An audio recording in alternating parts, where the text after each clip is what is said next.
Please welcome to Streaming for Vengeance, a longtime friend, Mr. Bobby Jarzombek. How you doing? Doing great, Metal Tim. We have a lot of history, but it's not country history.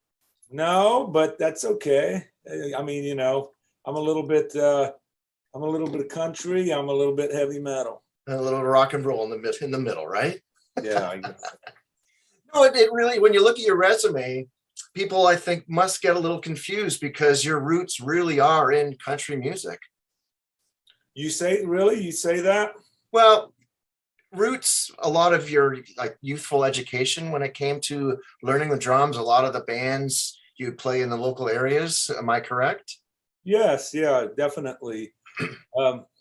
I do have, obviously I have my youth playing heavy metal, and hard rock from the 70s with my brothers. We've had a band together back then. We were playing, the old Scorpion stuff and Rush, Kiss, and all that, those bands. But at the same time, when I was in high school, I was playing country music around town. And that's how I was kind of making a living, playing drums and continuing to do, the metal projects, and then also doing country music on the weekends. So it's always been both, although a lot of people don't know me on the national scale, I would say, as far as playing country music, it always has been there with me since high school.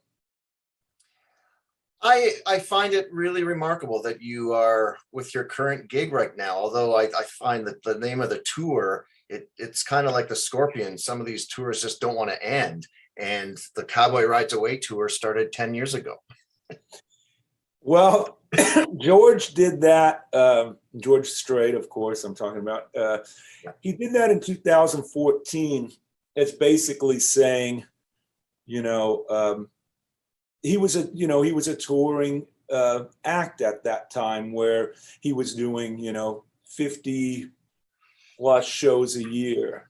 And at that point, he kind of announced that, I'm not doing the big tours. I'm going to do selected dates. And since then, he's definitely he's slowed down in the way that the amount of shows, but not so much in the production and everything else involved, and with the band, keeping the band together and that sort of thing. So now we're doing, since I joined the band, and it's been a year since I've been with George, he's been doing 12 to 15 shows a year, and that's what he wants to do. He wants to kind of pick his spots and still get out there and play because he loves it. I'm not a drummer, so please don't take this as a silly question, but the technique when it comes to playing country versus the technique playing rock and roll or heavy metal, whatever you want to call it. Mm-hmm. Describe the differences. Well, I would say it's difficult probably for somebody, because I know there's a lot of guys that come up playing a certain style of music, and then they're like, well, so-and-so has a country band or so-and-so has a blues band, and they want me to play in their blues band. And I guess maybe they sort of approach it a little differently than I do, playing the two different styles. But I just think completely different, when I'm playing a country song. And this is something that I developed a love for, like I say, when I was in high school, is listening to the lyrics and paying attention to the story of the song. It's like, if I listen to metal, I don't know what the lyrics are. It doesn't matter to me. There's no connection between me and the lyrics of the song. Especially if you're listening to death metal or something, you can't even understand it anyway. I can't. And I have a lot of, I love, certain death metal bands, but I don't have a connection to it at all in those respects. But with country music, I listen to the story and what the guy's singing about, or the girl or whatever. And I kind of approach it. I mean, you could say from a minimal approach, but it's like not to get in the way of the story of the song. And it's technique wise. I mean, if you just want to talk animalistic drumming, it's there's a lot more arm movement. There's a lot more power involved in metal. Just the sheer volume of it.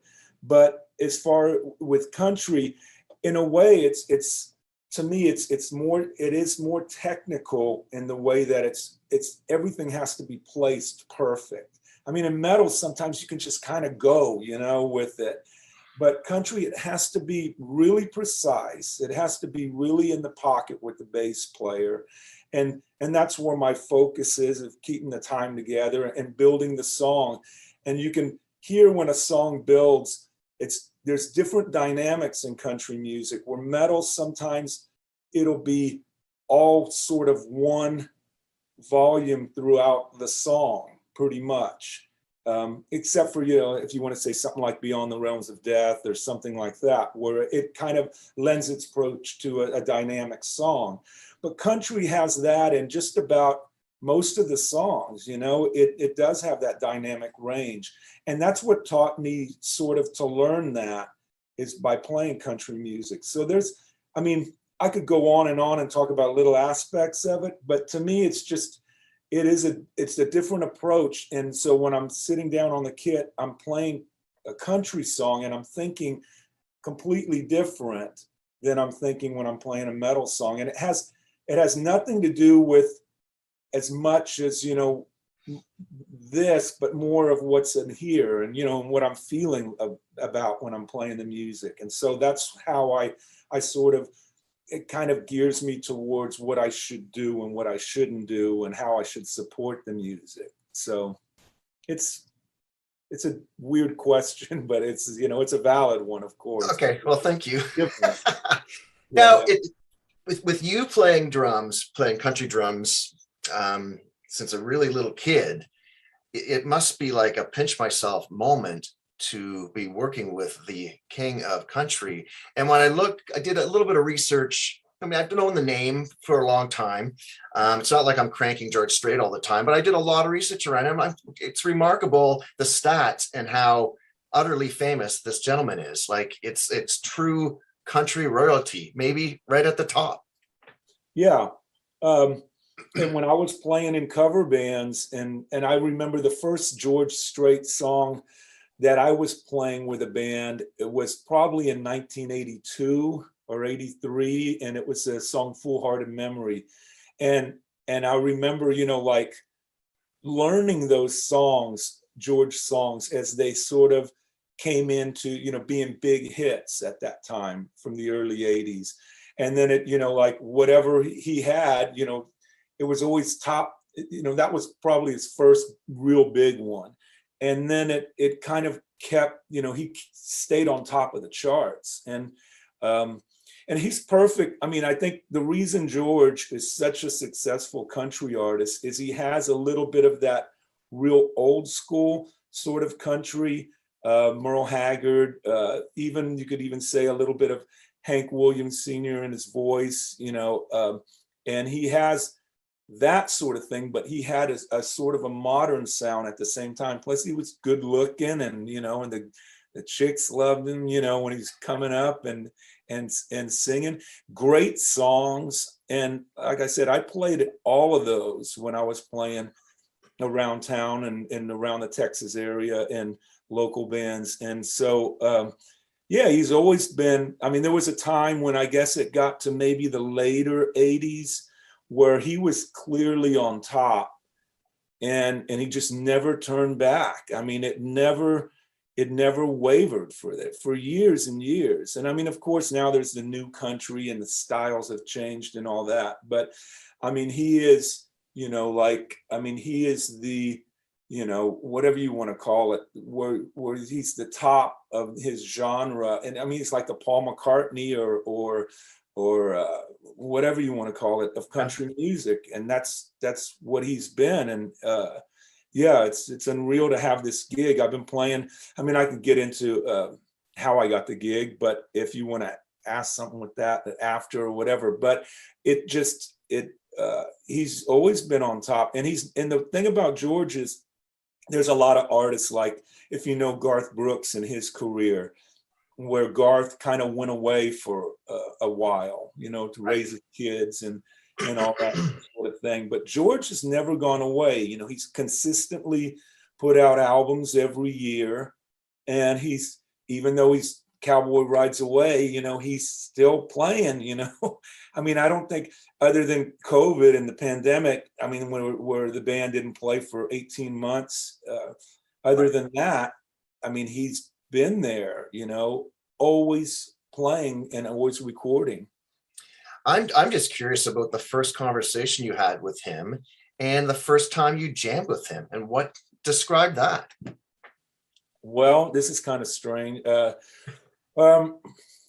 tell the story kind of how I got the gig with George. Is, all of his band members, or most all of them, and it's a 12-piece band.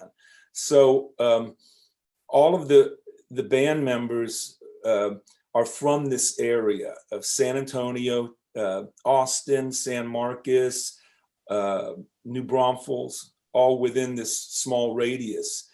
And over the years, I've played numerous gigs with different ones of his band members in some configuration.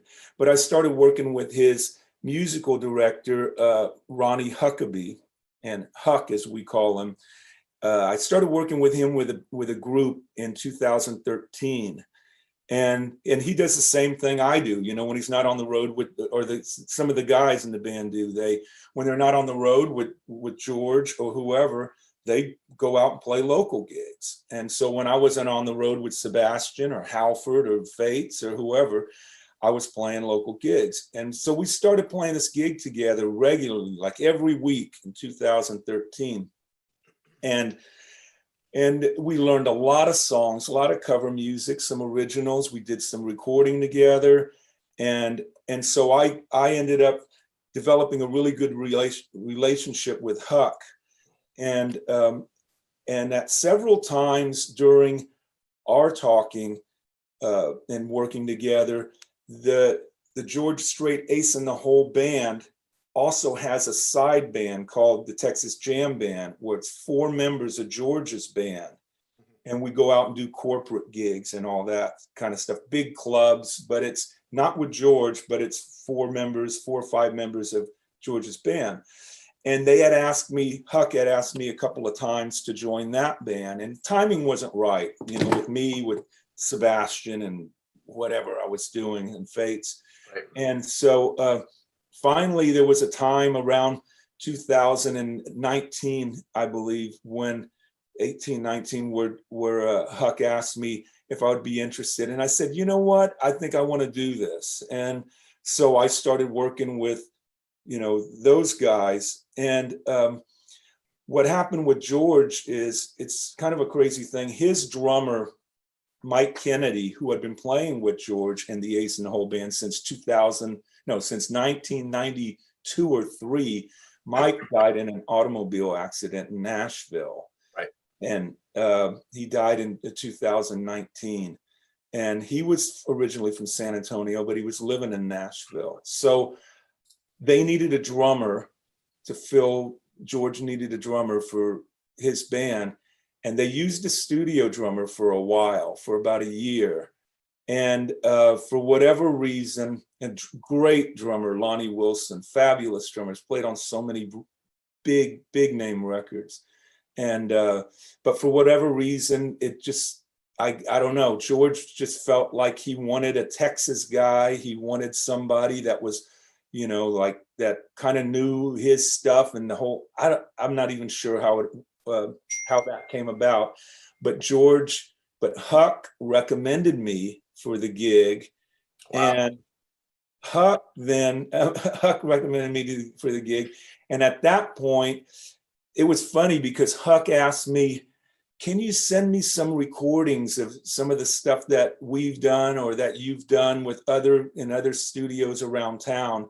Not live stuff, he wanted studio stuff. And I thought, well, like, what is he asking? He knows most of the stuff I've played on. And I'm asking, I'm thinking to myself, why is he asking me this? And I thought it was maybe there was a important recording session coming up and somebody wanted to hear me, playing country drums. So I sent him like 4 songs or something. I didn't know at that time that George was asking for those songs and wanted to hear me playing,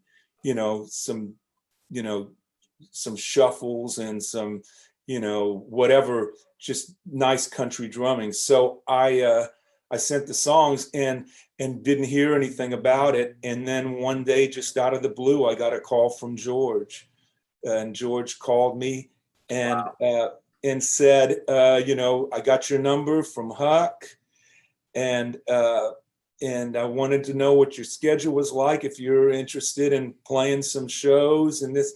And at that point, I thought it was a joke. I thought it was a buddy of mine named John Owens. And I said, and so I'm on the phone and he's telling me this is George Strait, and I'm like, hello. And I said, dude, not cool, and he's like, I mean, it's a typical story where a guy didn't get in a call. And he goes, no, this is George. I'm calling you because, I got your number and I wanted to know, and he starts saying, and I'm like, I said, dude, I said, I was just the whole time I'm saying, like, I'm not digging this, man, dude, cut it out, And so then he started saying stuff like, we have this show, it's a private party. And it was kind of, I guess, a little bit of my audition, the private party, and to see how that would all work out. And it's crazy. It's a gig in Austin for a guy, a billionaire. But anyway, so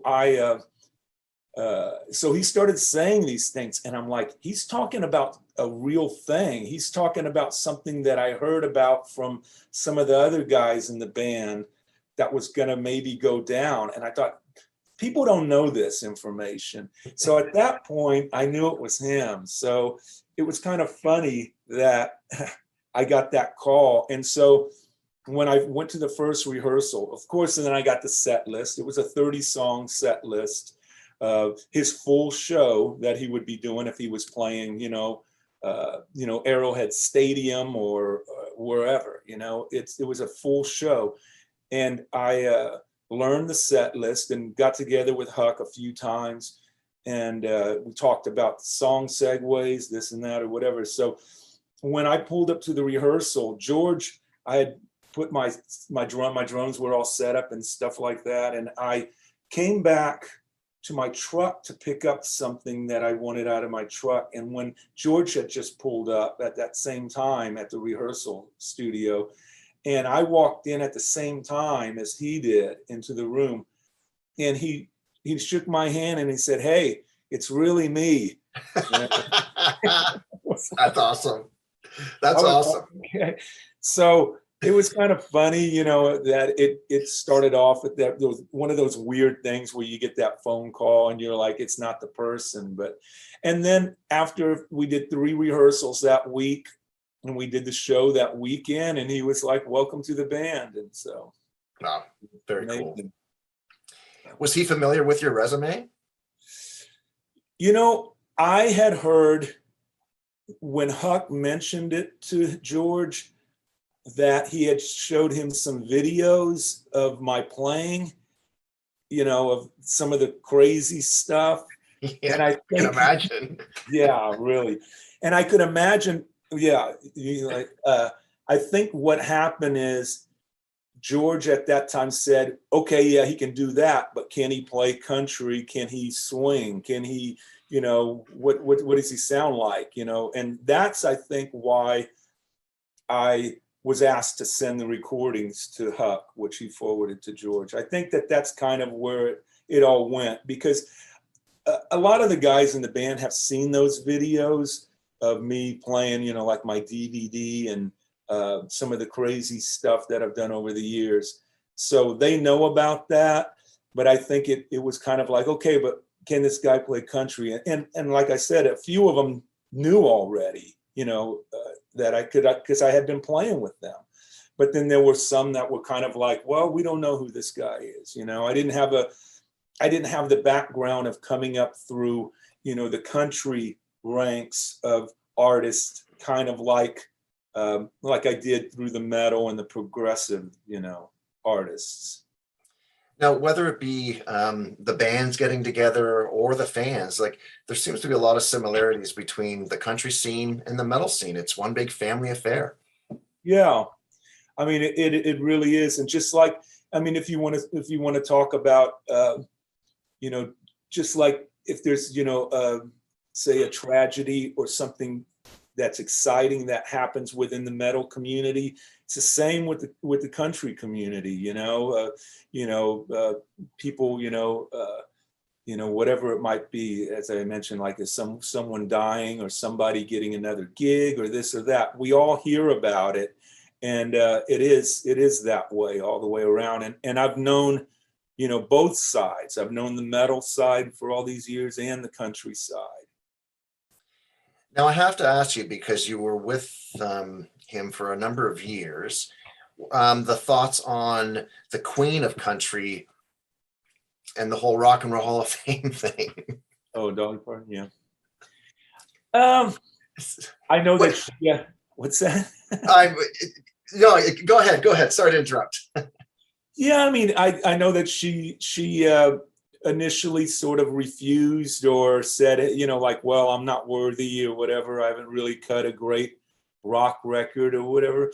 I mean, her songs were so influential, on so many artists. And so I think that maybe that's how, people sort of cross over. And back then and in the 70s, and, Dolly's records were being played on rock radio, so some of them, not all of them, but, there were some. And so I guess they kind of felt she was worthy of,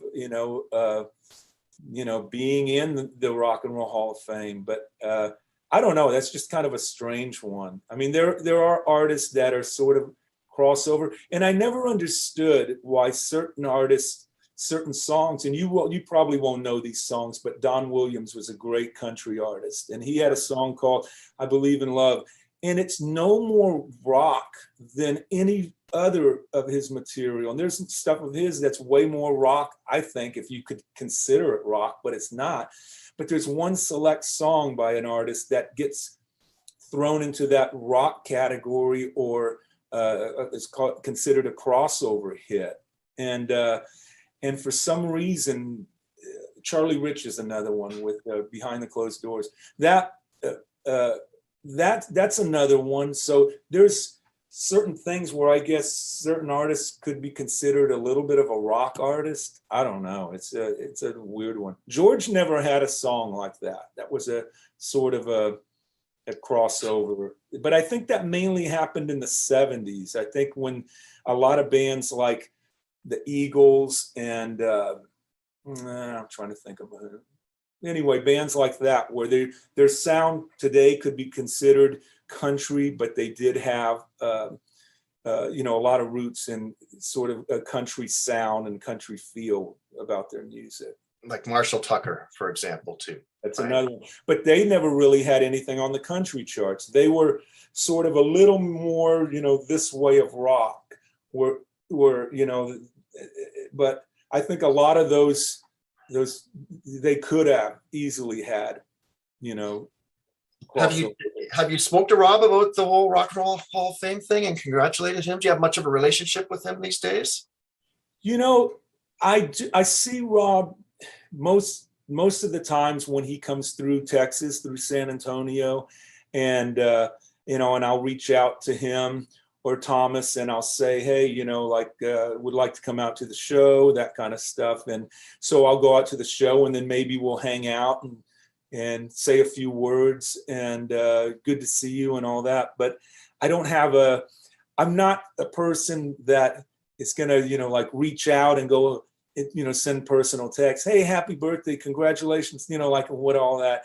I let him have his sort of space and whatever, but I see him out there on Facebook or whatever, and I'll put a message maybe on that. But I don't have direct communication with him anymore. It's like I did back then. I just kind of let everybody kind of have their space.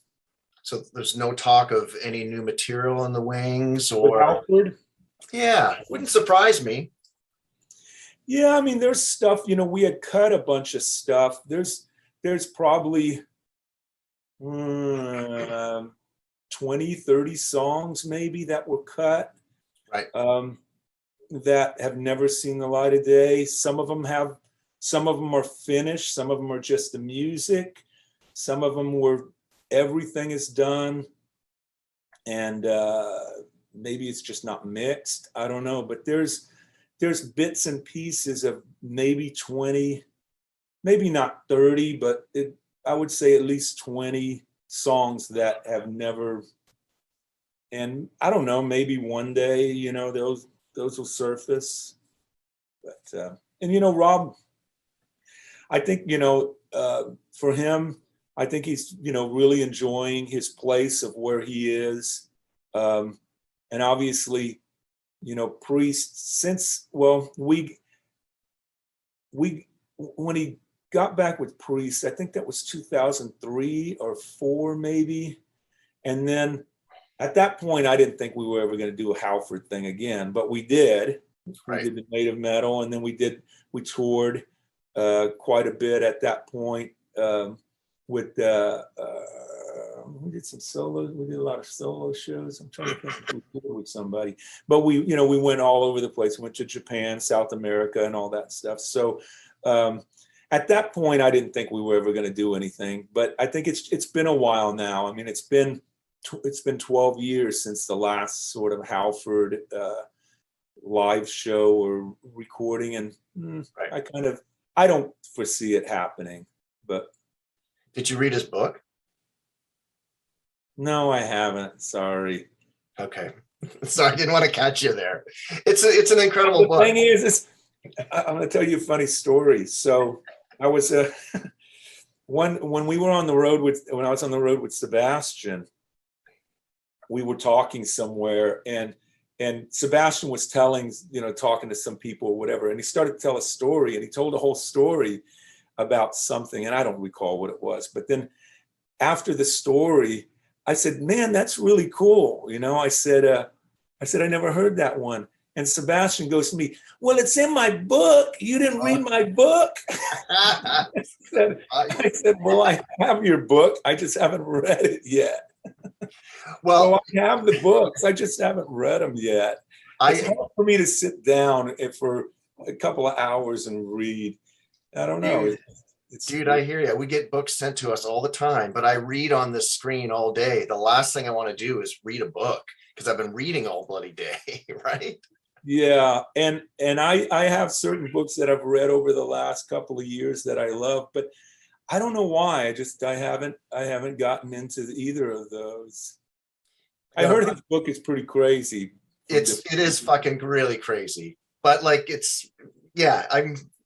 I'm happy I read it. There's parts where I'm like, whoa, I didn't want to know if I really wanted to know about some of these things, but it's called Confess for a reason.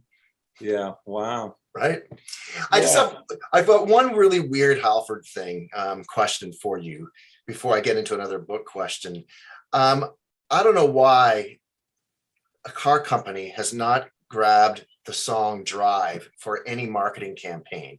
I think it's one of the catchiest, coolest tunes. Go back and listen to it. And like Elon Musk or someone, God, it has to be on a commercial. Every time I was biking today, I'm like, man, this is such a driving tune.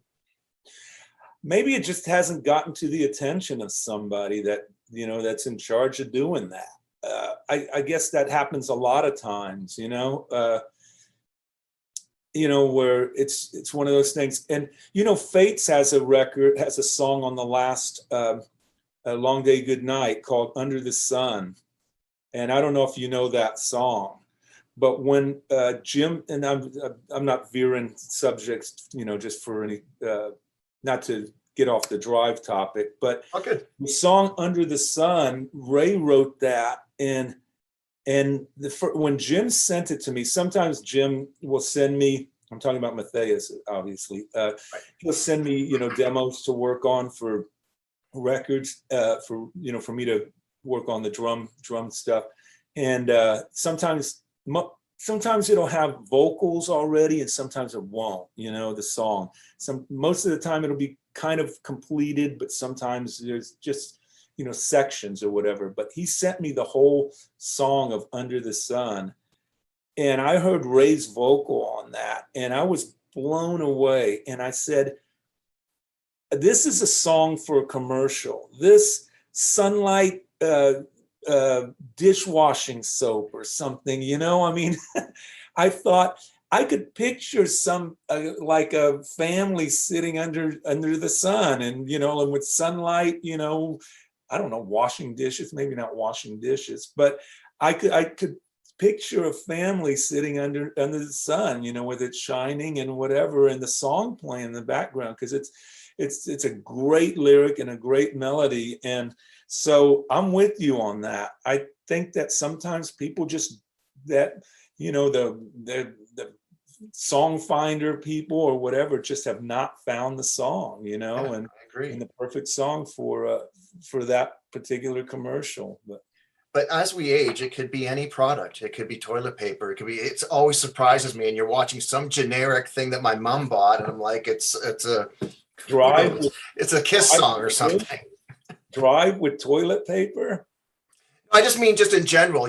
Like when they're putting in rock songs from the 80s or 90s and stuff. It's like, wow, I didn't think I'd hear this on a commercial. But that's how a lot of people are making their money these days. So yeah, I mean, think about the fact that in 1970, where Black Sabbath or Ozzy as a solo artist in the 80s was considered taboo or whatever. Yeah. And then you go to any, or commercials or whatever, you go to any sporting event and you hear Iron Man, or you'll hear Crazy Train, or all these songs, and they're a bit played out, all of them.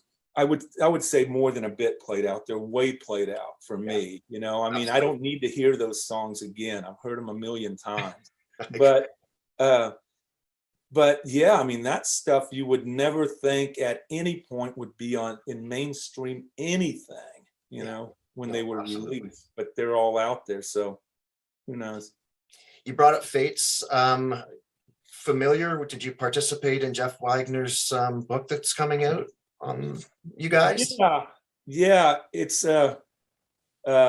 Jeff called me and we talked and had a series of questions, and he's such a fucking pro. Sorry to interrupt. He's such a pro, Jeff. Like, he's got such a great history. Love him. Yeah. And so we talked for a little while, and this is kind of stupid. I don't know why I'm telling this, but so I can put mute on. Huh? Put mute on if you want. What? I can put mute on if you want. No. Well, maybe I'll think about it, and then you can choose whether you want to be muted or not. But during that time, I was doing a lot of interviews for A Long Day, Good Night, and Joey was busy with Armored Saint, because they had a record that came out at around that time, and Jim doesn't like to do a lot of interviews. He just doesn't, and for some reason. And so I was doing, the regular whatever, and Ray was doing a lot of them. But Jeff had called me about doing the book, doing stuff for the book, and God, this is so bad. But I saw something later that I think somebody said something about it right when it was announced that there's a new Fates Warning book coming out, or not a new one, but a Fates Warning book. And so I'm hanging out one night, having a couple of drinks, and we're on a group text, the Fates guys, and we group text each other a lot. We still do, I love those guys. And so I said, what is this about a Fates Warning book? And nobody interviewed me for this book. And then Jim texts back, Jeff interviewed you. You don't remember, blah, blah, blah. And then he started telling me a couple of things. And I said, oh, yeah, I remember that. It's so, It's called age, my friend. It's called age. yeah, I don't know what it's called. Or it's something to do with what's behind you right now. Yeah, that too. But but I was, like I said, I was doing a lot of interviews for the record at that time. But I'm glad to see that the book's coming out, and I'm sure it's going to focus mainly on the early stuff, the early years. I'm sure people are really interested in the Arch stuff, and then parallels in that sort of era of the band. So, if there's a little bit of stuff about the latter stuff that I've done, then that's cool. I'll read the book, maybe. Okay, I just want to bounce around, if you don't mind, for a couple more minutes. The whole Riot era is the need for speed. Fire Down Under, to me, is one of the greatest things that ever came out in hard rock and heavy metal. And then this little direction change, and the need, as I say, the need for speed. And you were part of that. Sure. Yeah, I mean, that obviously happened when Don Van Staveren joined the band. There was that sort of, I guess, after the Riot era of the band, and Mark Reale coming down to San Antonio and being down here and living here, he met up with Don at that time, and Dave McClain, actually, from Machine Head and Sacred Reich or whatever. They formed the band Narita with the late Steve Cooper on vocals. And I think that Narita's direction was a little bit different. It was more power metal. And I think that that's when it sort of, when Don and Mark put Riot back together, Thundersteel, that was sort of, Thundersteel was actually a Narita song, and it kind of made its way into the new Riot. And that style of power metal, it was perfect for the time. It was right after, I guess, Accept came out and did the whole, Fast as a Shark and all that. And it's a double bass stuff. And I think it just kind of, that's where the band was headed at that time. And Thundersteel was a great record for the band, especially in Europe and Japan and those places. So yeah, it was pretty exciting to be a part of that at that time. BraveWords launched the magazine in the early 90s, and there's a lot of really overlooked Riot catalog that came out that people, you know what I mean? Unless you're a really diehard fan, there was a ton of records that got released. You talking about like the Rhett stuff, or? No, like in the 90s and 2000s. Well, I mean, after I joined the band in 88, and did Thundersteel and Privilege of Power. And at that point, it kind of went through that weird transition. Don was out of the band now. Tony Moore was no longer the singer. And then Mike DeMeo came in. And the band, I guess at that point, sort of found a little bit of a different direction. And I would say it's a little more rainbow, a little more hard rock metal. It wasn't so like a power metal band. And I think at that point, I played on a lot of those records. I played on Inishmore. I played on Sons of Society. I played on Nightbreaker. I'm trying to think what other one. I played on some songs on Brethren of the Longhouse. But yeah, there was about 10 years in the 90s where there were several records and a couple of live records that were released. And those are all great records. I mean, just like, the guys, Speranza stuff that some people don't know about from, the younger fans maybe don't know about. But I mean, Mark was always that. Mark was always a great songwriter, writing great songs. And Riot was his life for so many years. That was all that he had. So he put everything he had into those records, and the songs are great. The musicianship was always great, even though it kind of veered from a little bit of different directions. I mean, only slightly different, and there's people who believe, your favorite record's Fire Down Under. There's some people's favorite record is Thundersteel. Some people love, even like Sons of Society, or Inishmore. And so Riot kind of has that. And Fates is another band that has that. It's kind of similar in ways. Some people love, Awaken the Guardian. Some people like Parallels, and those records are different. And some people, I hope some people like the ones I played on, but yeah. But it's a band that has a long history, and you have very similar, I'd say parallels with Mark Reale and with Jim Matthias, where they were the ones who came from the bottom and built it up.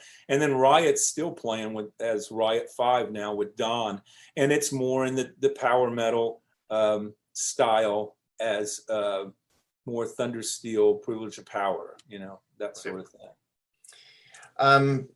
90 minutes from where I'm sitting right here, that was where Sebastian Bach was born. Since Peterborough. Yes, because I'm just actually, he was born in the Bahamas, but grew up in Peterborough. So okay. Just a quick little story. What's the work ethic working with Baz? What's the what? The work ethic, like just working with that personality. Yeah, he's definitely a crazy guy to work with. I mean, I love him. He's it's for him. It's all about. It's 100% real. At all times. He says and does what he thinks. And I've always, just like any artist, you have times where maybe you don't agree on things or whatever, but I really respect him just as, as a singer and as an artist, and standing up for what he believes in, and whether, people agree with it or not. But we've had some crazy times on the road and all that. I'm probably not going to say much more about anything, but we've had some great times, crazy times, and it's fun, I mean, yeah. Couple of quickies here. What do you think? You've done a million things. Your resume is just insane. What do you think the most overlooked moment or release is that you went, oh my God, this is great, and then you threw it against the wall? And not that I'm saying it sucked, but it was like, wow, this should have been bigger. I mean, I could say that about a lot of those Riot records that I played on in the 90s, like that you mentioned. Mm-hmm. The one project that I'm going to talk about or mention, it's this band, and I won't even say the guy's last name right. It's Zerlier, or Zerlier. And it's a project I did in about 2013, I guess. It's Kelly Sundown, a Carpenter singing. Finn is it's his band. He's Zerlier, and like I said, that's probably not the correct pronunciation. Plays keyboards on it, and there's a few other guys in the band, and it was just kind of a, like, send me the tracks, I'll record them and send them back kind of thing. And I did this whole record. Jacob Hansen mixed it, and we went back and forth with this for on and off for a year. And the playing on it and the parts and everything involved in it was just an amazing project. And I don't know what happened. And there was a lot of talk about possibly playing live. There was talk about promoting it. And the record came out and it just went nowhere. It absolutely went nowhere. And we never heard much about why. And and everybody sort of just lost contact. And I think the record's called ESC, like Escape on the laptop or whatever. Okay. But that's a great record that just.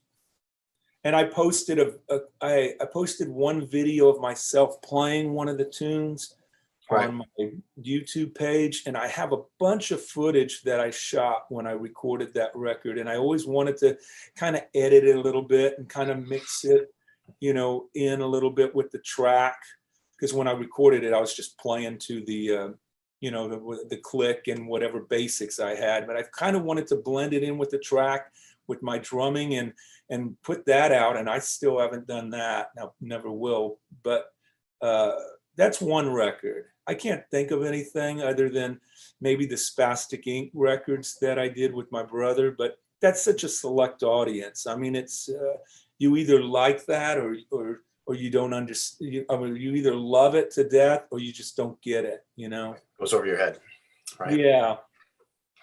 Are you still driven to learn new drumming techniques? Are you just like on fire learning all the time? No, not really.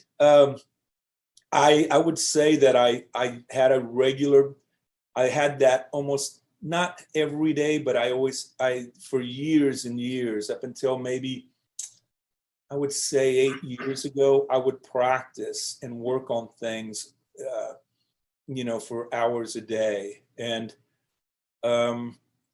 it sort of turned into when me and Carol bought the house that we're living in now about 12 years ago, I guess, or 11 years ago. It sort of turned into, well, am I going to take 2 hours and mow the grass, or am I going to take 2 hours and play drums? Well, the grass needs mowing. It's not going anywhere. It's going to get higher and higher. I'm not going to hire somebody to do it. So I go out there and do that. Do I want to build a garden this year? It'd be nice. I mean, we have an acre of land, it's not a lot, but we've got, I could put some vegetables out there and have a nice garden. I could plant some trees, I could work on the house. I could build my bar, I mean, there's, or I could sit in it could be a beautiful day, 95 degrees outside, and I could sit in the drum room and play drums for 3 hours.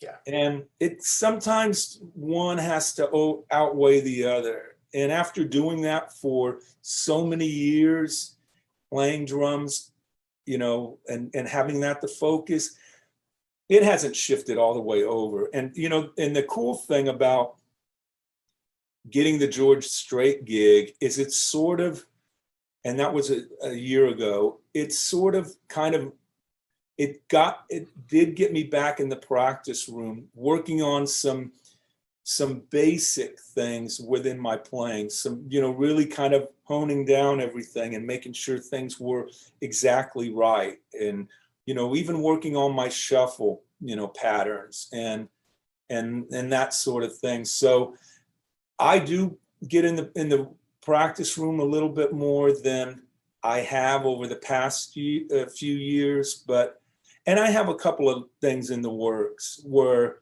I've been working on stuff, but it's it's not as much as years ago, because I used to do it. I used to play every day if I got a chance, just to practice on something. Right. I still love it. Sometimes if it's been like about a week since I've actually sat down and really worked on, other than learning songs for somebody, because I'm always doing that. I'm always having to learn songs for either a session, or if it's a recording, or if it's just playing live, even around town, I have to work on songs. But if it's been like a week or so since I've sat down and actually just played anything and just stumbled onto something cool and then try to build upon it, if it's been a little while, then I definitely, want to get in and work on something, just have fun, playing. What was the last time you were truly in awe of a musician that you were looking at, or you were in front of, or who you met? God, man, that's a hard one. I can't, I mean, after this, I'll probably think about it and I'll probably say, God, I should have mentioned that or something. I see drummers all the time on like YouTube or something like that, and I'll think, God, man, this guy can really play, or I'll hear a song or something, and I'll say that, but say, God, this is a great song, but I can't remember the last time. But like I said, it'll occur to me as soon as we get off. Yeah, I'll get an email in like an hour. Yeah. Right. What's left to do? What's the forecast? What are you working on aside from the George stuff? What can you tell everyone? I have a couple of things that I'm doing. One is a metal project that I'm working with some guys. We're talking and putting some things together. And then there's all kinds of little projects that come up where somebody will approach me, and I'll think about it and I'll say, maybe this is something that I want to do. So, I mean, I would say only time will tell in the next, year or whatever kind of really sticks to the wall. I don't really know at this point, because sometimes, you talk about something and then you think something's going to happen and then it doesn't happen. There's a lot of that's going on right now within, a couple of cool instrumental things that I've been talking to people about, and a metal project that I'm talking about. Not that I can talk about though. Yeah, well, it's the music industry jinx, right? Yeah, I guess so. It's best not to talk about it because then we'll see it. Right? All right. That's it, man. Thank you so much. But I will mention your front man and your boss turns 70 tomorrow. Really? I was going to ask you what you were going to get him for his 70th birthday, but if you don't even know, and maybe it's just a rumor, but check it out. You might want to pick up the text and say, hey, it's your drummer. It really is me. Happy fucking birthday. Wow, I didn't know his birthday was tomorrow. I don't know. Maybe I'll write something on his wall, or I'll send him a text, something. And that's the cool thing about working with George, is he'll text me out of the blue, about different stuff, and we'll start texting. We text about the shows, maybe, when something kind of needs to be kind of, like something weird happen or something. And I like that. I like having that relationship, he's great, so maybe I'll send him a text or something. Is there talk about a new record with him? Like you may be working on new music? Is he in that frame of mind to actually be creative?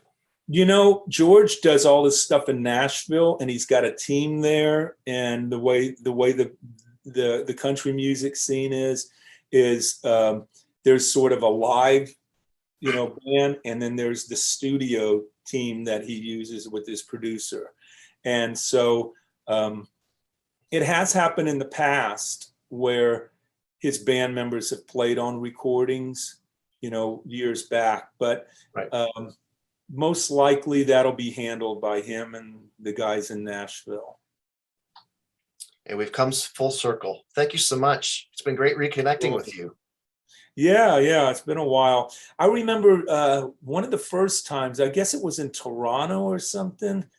I was at the HMV or something. Yeah, I was there for 15 years as the metal buyer. Yeah, that's where that came from. That's from the store. Yeah. I think that was the first time that I met you. I think we walked in there for, I guess it was Halford playing on the Maiden tour. Yeah, it would have been Maiden, Queensryche.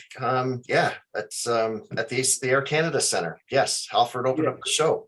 Yeah, and I think that's when we walked in or whatever, and I met you the first time. So yeah, very cool. Awesome. Hopefully that opportunity will happen again. And we'll do a bourbon shot. Yeah, definitely. Some awesome. Canadian bourbon. No, let's lean to the stuff behind you. All right. Hey, I got some Canada stuff here. I think. I don't know. All right. Sounds good.